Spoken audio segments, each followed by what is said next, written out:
আসসালামু আলাইকুম। রবিল ম্যাথ কেয়ারের পক্ষ থেকে আমি রবিউল ইসলাম তোমাদেরকে জানাচ্ছি স্বাগতম। আজকে খুবই গুরুত্বপূর্ণ একটা অনুসিদ্ধান্ত নিয়ে তোমাদের সামনে হাজির হয়েছি, যেটা 2 মার্কের জন্য। এটা 2 নাম্বারের জন্য অনেক বেশি আসে পরীক্ষায়। দেখো, বৃত্তের ব্যাসই বৃহত্তম জ্যা। বৃত্তের ব্যাসই বৃহত্তম জ্যা। এটা 2 নাম্বারের প্রশ্নের জন্য আসতে পারে, সরাসরি সৃজনশীলের কতে আসতে পারে। এটার প্রমাণ খুবই সহজ। এর আগে যতগুলো উপপাদ্য করেছি সবগুলোর মধ্যে সবথেকে সহজ এটা। তাহলে আমাকে যেহেতু প্রমাণ করতে বলছে বৃত্তের ব্যাসই বৃহত্তম জ্যা, তাহলে আমাকে একটা বৃত্ত আঁকতে হবে আগে। প্রশ্ন দেখে চিত্র আঁকতে হয় না? এই যে বৃত্ত আঁকলাম। এবার ব্যাস আঁকতে হবে এবং একটা জ্যা আঁকতে হবে, কারণ নাহলে তুমি তুলনা কিভাবে করবা। এই যে আমি একটা ব্যাস আঁকলাম, এইটা।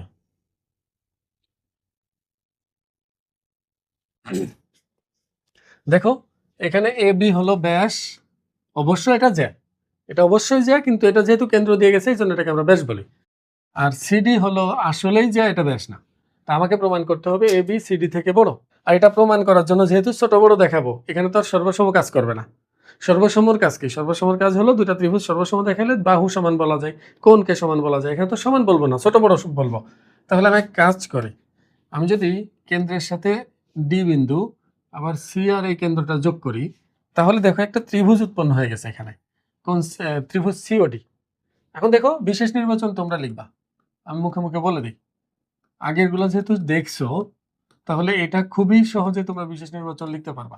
তুমি লিখবা যে মনে করি এবি এবিডিসি বৃত্তের এবি ব্যাস এবং সিডি জ্যা। প্রমাণ করতে হবে এবি গ্রেটার দেন সিডি। শেষ।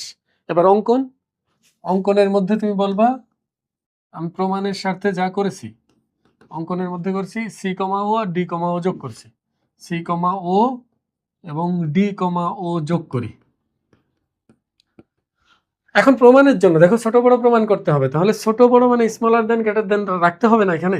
তা এখানে এই যে ত্রিভুজ, এই ত্রিভুজের যে কোনো দুই বাহুর যোগফলকে তৃতীয় বাহু থেকে বড় বলা যায় না?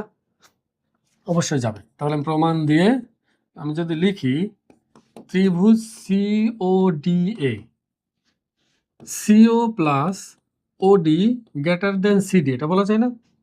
কারণ ত্রিভুজের যে কোনো দুই বাহুর যোগফল তৃতীয় বাহু অপেক্ষা বৃহত্তর। দেখো, এটা সাইড নোট। এবার একটু ভালো করে লক্ষ্য করলে তুমি দেখতে পাবা এগুলো সব ব্যাসার্ধ। ও এ, ও বি, ও ডি, ও সি সবগুলো ব্যাসার্ধ। তাহলে আমি কি মন চাইলে ও সি এর পরিবর্তে ও এ লিখতে পারি না, বা সিও এর পরিবর্তে এ ও লিখতে পারি না, আর ও ডি এর পরিবর্তে ও বি লিখতে পারি না?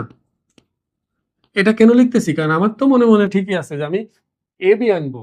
এই সিডি বামে আছে না ছোট, আমি বাম পাশে এ বি নিয়ে আসলেই তো হয়ে যায়।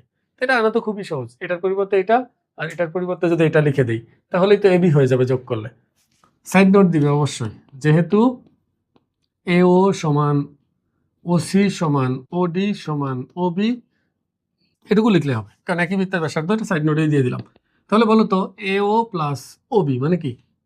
এবি পুরোটা হয়ে যায় না? তাহলে এবি লিখে দিলাম এখানে, প্রমাণিত।